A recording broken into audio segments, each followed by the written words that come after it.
Last year I made a video talking about how the XM-1 was a bad grinder, mainly due to facing high tier tanks every game. However, with the recent increase of top tier up to battle rating 10.7, the battle rating 9.3 XM-1 is now in a relatively sweet spot. From when I released my first XM-1 video, there have been no changes to the tank itself, just changes to the meta surrounding the tank. So now where does this leave this tank? Is it still underwhelming, or has the XM-1 been transformed into one of the most powerful premiums on the battlefield? Alright lads, today I'm going to be talking about the performance, weapons and playstyle of the XM-1 General Motors pack.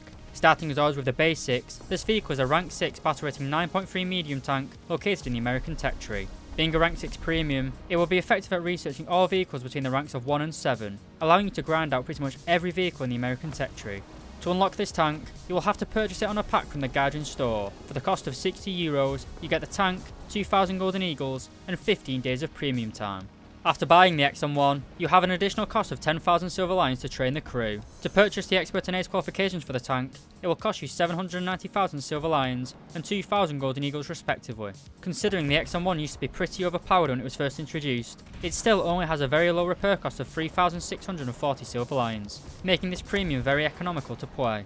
Going on to the rewards, and the XM-1 used to have a base RP modifier of 2.38, however, it has now been dropped down to 2.14, making it slightly less effective at grinding.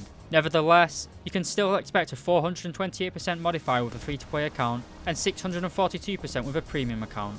Like the RP modifier, the silver line modifier has also seen a slight reduction, going from 1.4 down to 1.3. This gives you a silver line modifier of 260% with a free-to-play account and 390% with a premium account. Looking at customization, and there are several camouflages available to purchase for Golden Eagles, as well as 2 premium camouflages available on the Guardian marketplace. So is the XM-1 now worth buying? Or are there better premiums available in the American tech tree? Stick around and find out.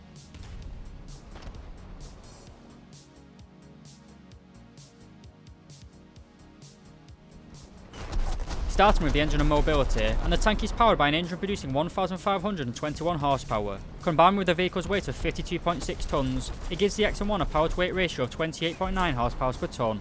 Even several years after the launch of this premium, it still remains the king of power-to-weight ratio, with no other premium vehicle coming close. This high power-to-weight ratio basically gives you incredible acceleration, as well as low-speed manoeuvrability, as you can rapidly advance and retreat around a corner, or over and then back down a hill. This gives you great tactical mobility. Moving on to the transmission, and the tank can reach a top speed of 83 km per hour, which is incredibly good. And with the excellent mobility I previously mentioned, it makes the XM-1 incredibly nippy around the battlefield. Your reverse speed of 42 km per hour is also very high, allowing you to retreat faster than some British main battle tanks can advance. Being designed by NATO Power, the tank naturally has the ability to neutral steer, and has a hull traverse rate of around 40 degrees per second, which is incredibly good.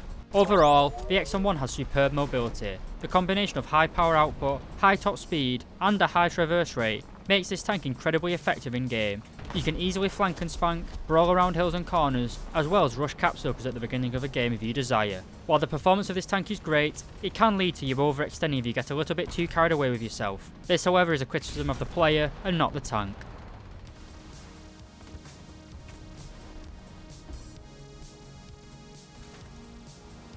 Okay, moving on to the armour and survivability, and the first thing to mention is that the XM-1 has a crew of 4 men, with 3 in the turret and 1 in the hull. The crew are located pretty close together, which gives you pretty low survivability if a round actually penetrates your armour. Unlike most of the other premium tanks, the XM-1, along with the T-72 AV, is in the exclusive club of being a premium tank with composite armour. This composite armour is located on the turret cheeks, and you do also have spaced armour covering the upper frontal hull. Like the XM-1's bigger brother, the M1 Abrams, the tank stores the bulk of its ammunition in the turret bustle. This can hold 24 rounds in total, more than you will realistically need to fire in a battle. Taking more than 24 rounds into a game will result in the additional rounds being stored in the turret next to the gunner, or in the hull to the right of the driver. Moving on to the armour performance itself, and to test this, we'll be using the DM13 shell fired by the Leopard L44. Starting as always with the lower frontal plate, and you can see that we have around 205mm of armour protection, but if we move to the upper frontal plate, our protection actually decreases, down to around 180mm of armour. This is due to the upper frontal plate being less well angled than the lower frontal plate. If we move up again, to the incredibly angled part of the upper hull, you can see that it is angled at around 80 degrees. This is pretty much an automatic ricochet zone. Moving up to the turret, and even though you have composite armour, the DM13 round can punch right through it, only providing around 220mm of armour. This is pretty weak, with most kinetic and chemical rounds at battle rating 9.3 being able to punch right through it. Like all other modern tanks, the breach is a relative weak spot, providing only 180mm of armour. Being shot here will almost certainly disable your gun, as well as possibly killing your gunner or loader.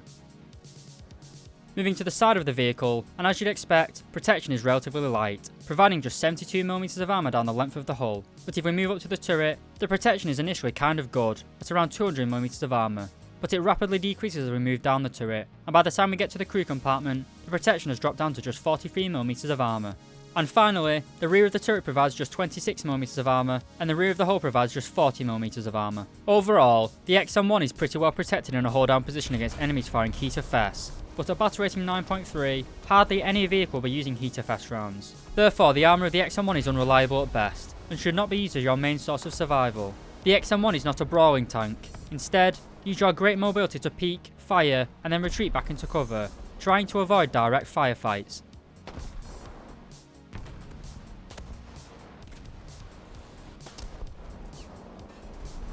Moving on to the weapons and ammunition, and the XM-1 is armed with the M86 105mm cannon. This is an American licensed built variant of the British L7 gun. It has 15 degrees of gun elevation, as well as 10 degrees of gun depression. This is pretty good, and combined with your snappy mobility, you will easily be able to use ridgelines very well. You can carry 55 rounds in total, but I would not recommend taking any more than 24 rounds into a game. As I have already mentioned, your ready rack, which is safely located at the back of your turret, can hold 24 rounds. Carrying any more than this means that ammunition will be stored in your hull, which is an easy ammo rack for an experienced opponent. So taking a look at the reloading skill under the loader section, and we have a base reload speed of 8.7 seconds, and with an ace crew, that drops down to 6.7 seconds. This reload is nothing special, and it is bang on average for 105mm NATO guns. Moving on to the targeting skill under the gunner section, and we can see that you have a base turret rotation speed of 28 degrees per second, which rises to 40 degrees per second with an ace crew.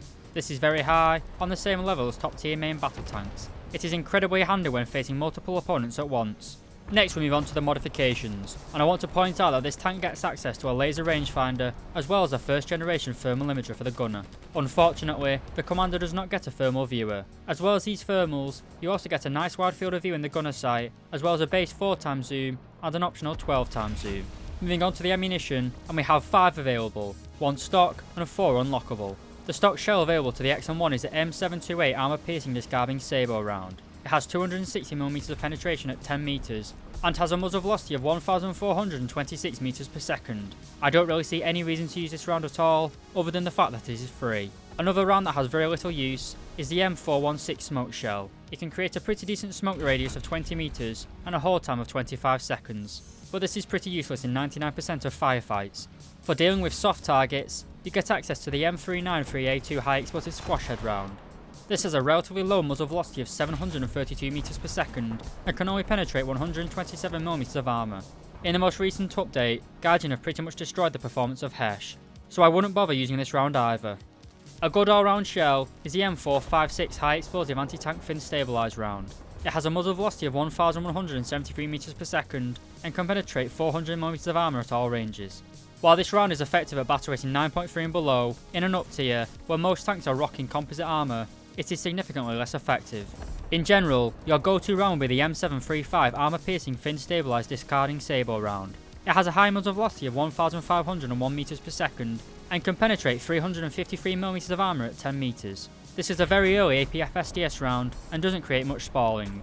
This gives you pretty poor post-penetration damage, but seeing as you no longer face top tier vehicles, this isn't as big of an issue as it was in my last video.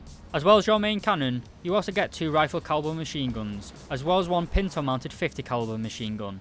Unfortunately, however, you do not get access to any smoke grenades with this tank. Overall, the cannon and fire control systems are very good on the XM-1. It has a fairly punchy, fairly fast firing main gun, and its ammunition is good enough to deal with pretty much everything you will meet on the battlefield. While the Leopard L44 and AMX-30 Super boast better firepower, the XM-1's mobility makes up for this, as you can easily flank the enemy and then put the rounds into the less armoured sides.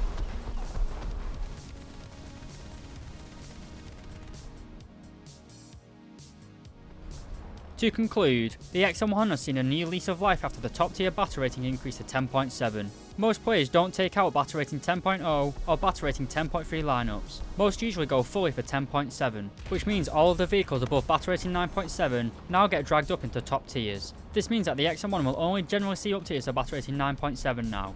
Here, the enemy tanks are still powerful, but not usually well armoured. While they will be able to kill you easily, your weak APFSTS rounds are still able to penetrate them. This has essentially removed one of the biggest weaknesses of the XM-1. When I last made my video, this tank was frequently fighting T-82s and Leopard 2A5s. Now, the worst thing you frequently face are the Challenger Mark IIs and the T-72 AVs. While in my last review, I said that this tank isn't an effective grinder, I now think that the XM-1 is a pretty competitive little tank. While at battle rating 9.3, there are no shortage of powerful nations, with Germany, America, the Soviets, and even the British having competitive battle rating 9.0 lineups. This does mean that the XM-1 isn't a hold W and win matches machine like the Leopard 2A6 currently is. But with some good game knowledge, as well as a little bit of skill, the XM-1 is now an incredibly effective premium for the Americans. Not only does this tank perform well, but the addition of new American vehicles around a similar battle rating have considerably increased the strength of the American lineup, giving you both a fun and effective way to grind War Thunder. It's important to remember that this is just my opinion. What do you guys think of this American monster? If you have any questions, criticism, positive or negative, or would even like to request a review, please feel free to leave a comment below. I hope you guys enjoyed this video. If I did my job correctly, hopefully you should have learned something new about this vehicle. If you do enjoy these sorts of videos, please do consider leaving a like and subscribing. But more importantly lads, I hope you have a great day and thank you very much for watching.